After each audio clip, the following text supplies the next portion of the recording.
Hey, what's up, everyone? Welcome back to ShockDoc Medical. I'm Dr. Raad, and today we're diving headfirst into the wild world of skin diseases. Now, have you ever wondered why your skin sometimes throws a tantrum without any clear reason?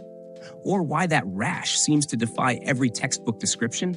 Well, stick around, because today we're breaking down the epidemiology of skin disease and sharing expert tips on how to nail down a diagnosis like a pro. Let's kick things off with this thought. Whether you're working in a bustling urban hospital or a cozy community clinic, the skin problems you encounter can vary dramatically. But here's the kicker. No matter where you are, common diseases are, well, common. And believe it or not, atypical presentations of everyday skin issues are far more frequent than the textbook cases of rare diseases. It's like expecting a blockbuster hit only to find out it's an indie film with an unexpected twist. In the community, you're most likely to run into a handful of usual suspects. Think about it. Skin infections, viral exanthems, skin tumors, and inflammatory conditions like acne, eczema, psoriasis, or urticaria. And let's not forget those pesky chronic leg ulcers and drug eruptions that keep showing up in primary and secondary care. Even in the hospital, we need to keep our eyes open for the basics. For instance, if you've got a patient with chronic renal failure complaining of itching, don't automatically assume it's just uremic pruritus. Scabies could be lurking there. And if you see asymmetrical scaly rashes, always think of fungal infections. Before you diagnose something exotic like lupus erythematosus, check if a photosensitizing drug might be to blame. So, what are the common culprits? Here's a quick rundown. Skin infections, bacterial cellulitis, impetigo, viral offenders like herpes simplex, varicella zoster, warts, molluscum, and fungal issues such as dermatophyte and yeast infections. Skin infestations, scabies, fleas, and lice. Inflammatory diseases, acne, all types of eczema or dermatitis, psoriasis, and urticaria. Skin tumors, ranging from benign to pre-malignant lesions, think solar keratosis, Bowen disease, and even malignant ones like basal cell carcinoma, squamous cell carcinoma, and malignant melanoma. Other conditions, hair disorders, whether it's loss, alopecia or gain, hirsutism, hypertrichosis, chronic leg ulcers, and pigment changes. A fascinating tidbit, the 1975 Lambeth study in the UK found that over 55% of adults had some kind of skin condition. And in developing countries, skin diseases are a huge burden, especially for kids, where bacterial and fungal infections, along with infestations, run rampant. Now, let's talk about reaching that all-important diagnosis. When it comes to skin conditions, remember, the history is just as crucial as the physical exam. Sure, seasoned dermatologists might rely on quick visual cues, a process we call pattern recognition. But if you're new to this, take your time and get a full dermatological history. Here's the golden rule. Always consider the whole patient, not just the skin. Systemic issues like immunosuppression, malnourishment, or rheumatological conditions can show up as skin changes. And here's a pro tip. A rash in someone who's unwell should set off different alarm bells compared to a rash in a healthy person.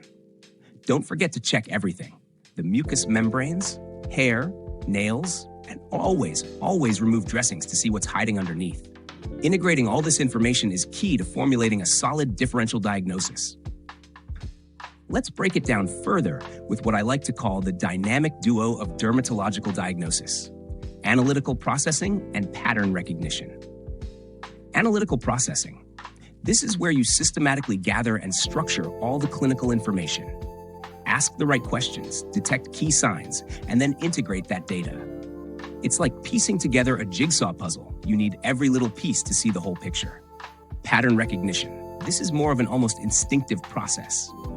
With experience, you begin to just know that a rash looks like seborrheic dermatitis rather than astiotic eczema, or that a lesion is more likely venous stasis than a fungal infection.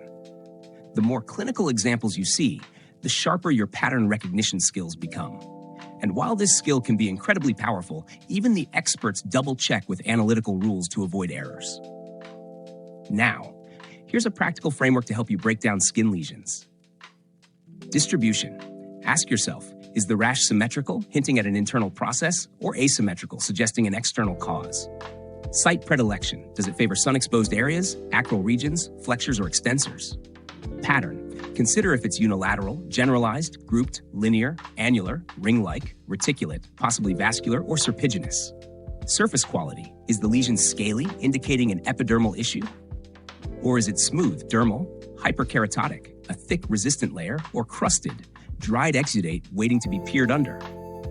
Color. Look at whether it's red, suggesting erythema, which typically blanches, or purpuric, which doesn't.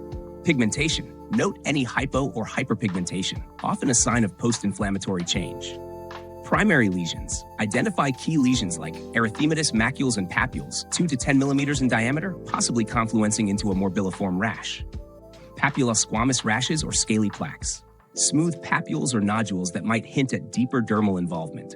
Lichenoid papules that are purplish and smooth. Urticarial wheals that last less than 48 hours. Urticated erythema persisting beyond 48 hours.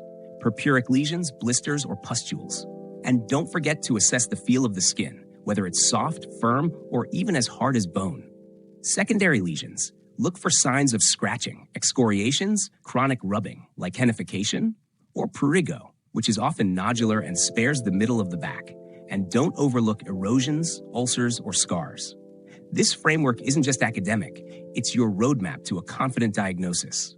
The more you practice, the more natural it becomes, and soon enough, you'll be spotting these patterns like a seasoned pro. Now, let's get real for a minute.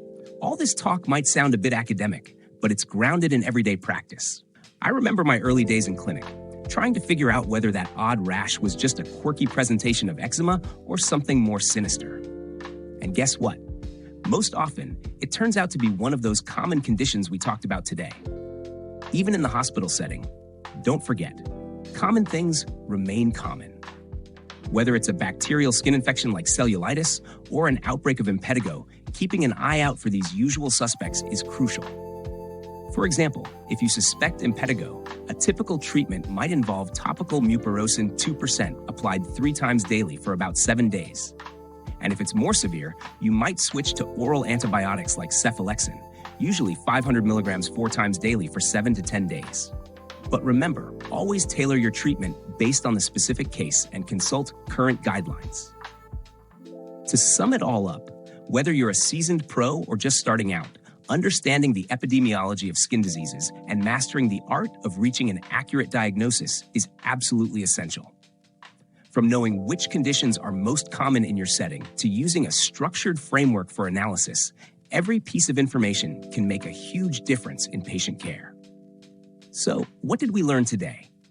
That skin conditions are incredibly diverse, that common diseases are often hiding in plain sight, and that a systematic approach, mixing both analytical processing and pattern recognition, is your best tool for success. I'd love to hear your thoughts. Have you encountered any tricky skin cases lately? Drop your comments and questions below, and let's keep this conversation rolling in our awesome community of curious minds. If you enjoyed this deep dive into the world of dermatology, hit that like button, subscribe, and share this episode with your colleagues and friends. And don't forget to ring the bell so you never miss an episode of ShockDoc Medical. Next week, we're going to explore another groundbreaking discovery in medicine that might just change the way we look at chronic pain management. Trust me, you won't want to miss it. This is Dr. Raad, signing off with a reminder to stay curious, keep learning, and never stop asking questions about the incredible world of medicine. Catch you next time.